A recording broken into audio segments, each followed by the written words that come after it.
Dr Craig Heilmann joins us now. Craig, kia ora. Good morning, Andrew. Well, maybe a bit of a moot point with developments since then, but what do you make of it? I mean, a strong alliance between Australia and New Zealand, but an independent foreign policy. We've decided to go the way less travelled. Yeah, you and I spoke about this, I think, a few weeks back, and I said New Zealand has that independent streak. Good on them. I think it's right. I think he made the right call.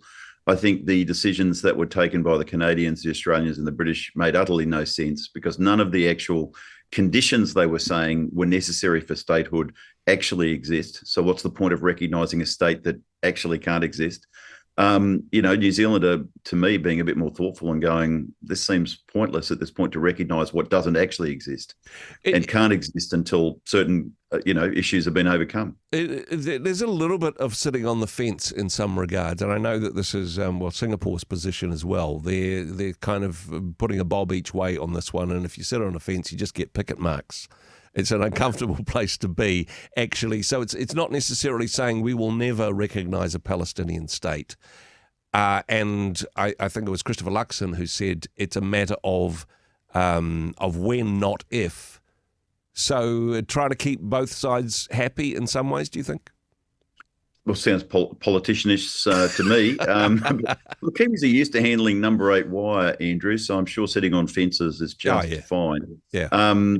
Look, I think, probably both speaking out of both sides of their mouths, I suppose. Look, I think a state is inevitable. I think Christopher Luxon's probably right on that point. It is a when and not if.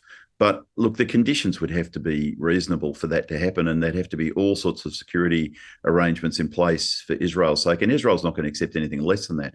So a lot of this is just pie in the sky dreaming by people that have probably been pro-Palestinian activists for years and years and years and do think of Israel as a settler state and somehow read their own history, like in Australia, through the lens of settler colonialism and look at Israel as the paradigm example of it and probably liken Australia's colonial past to what's going on in Gaza today. There's all of that stuff playing out in our cities and in our streets and in our parliaments across the Western world.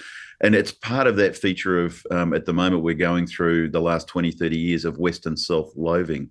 That we just don't like what we are, and so therefore we've turned on ourselves like a parasite, really. There's a lot of sort of revisionist history. It's amazing what the internet can do. Actually, people go, "Hey, this is what happened, and this is the cause of that." And actually, it has no basis in reality, and you're not going to find any of those so-called facts in history books. It certainly muddies the water for not the politicians, but the average punter to make the decision of who's on the right or wrong side of history.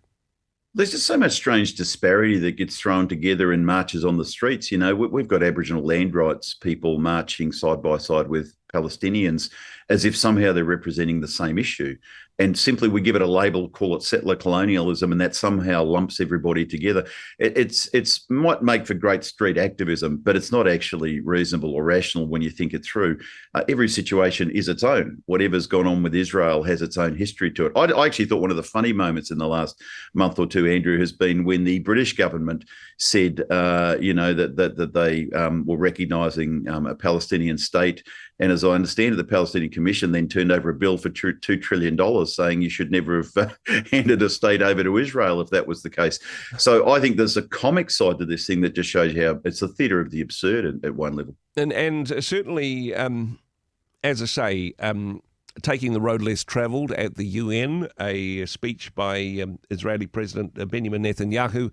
People walked out while that was happening. Certainly lots of rhetoric about Trump and his performance, but all that has changed in the last 24 hours or so, and I'm not sure people saw this as a real possibility, although the ink's not even dry on this one yet.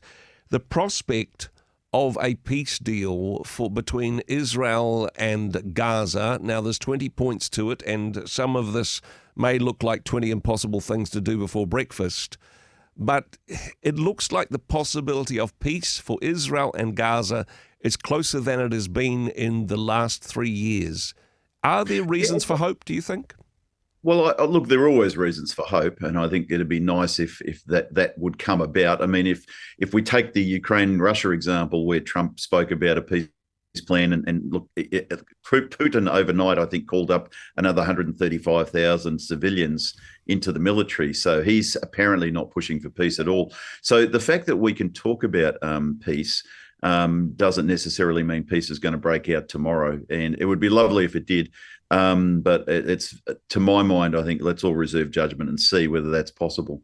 I mean, we forget, though, before October 7th, there was a relative peace between Gaza and Israel. It was the events of October 7th a couple of years back that broke that peace. And so this would be a restoration of perhaps what was already existing prior to that. How Israel gets, I mean, how the Gazans get over the war and how Israel gets over the violation of its people from 2 years back is another story. That is certainly a more complicated one, but with that anniversary coming up just around the corner, at least a process to say, hey, we're now talking ceasefire. That hasn't been something that Benjamin Netanyahu has been talking about in recent times. It will come as a surprise. Also, I suppose, positively, there has been a general positive response from some of the surrounding Arab states and nations. There's been an apology from Netanyahu about the recent rocket attack in Qatar. So from a hawk to a dove, perhaps, and maybe a Nobel Peace Prize on the mantelpiece by Christmas. Well, I don't know about that. Let's just wait and see whether the escalator works at the Nobel organization. Yeah, look, I think it would be lovely to see peace, but I think a lot of countries in the Middle East would want peace, and I think Israel clearly does. Yeah. But I definitely believe Iran and probably the Palestinians don't, or at least the Gazans don't. So let's see what happens. But it would be amazing if it did. And look. Trump has obviously worked wonders on Netanyahu, and it might also be popular opinion in Israel, because I suspect the popular opinion would be strongly against Netanyahu at this point. I think the Israelis themselves must be over this war. And a deal between Trump and Netanyahu is about as good as a deal between Trump and Putin, actually, unless both sides come together, both of the warring parties come together to agree on the terms. It's not a peace deal, it's not a ceasefire, so it's a little bit of a wait and see in this response, but reasons for hope, and certainly lots to pray about in this space. Craig, thanks for your thoughts and comments. Thanks for joining us today. Pray for the peace of Jerusalem, Andrew. God bless, my friend. Hey, thanks very much for joining us in the Rhema studio. Thanks very much for watching the interview. It's kind of nice to have an audience, actually. And if you did like what you watched, then do give us a like, do give us the thumbs up. And if you'd like to see more interviews like that one, or perhaps even better, subscribe and those interviews will come straight to you. Don't forget to turn on your notifications, and we'll see you in the next one. Cheers.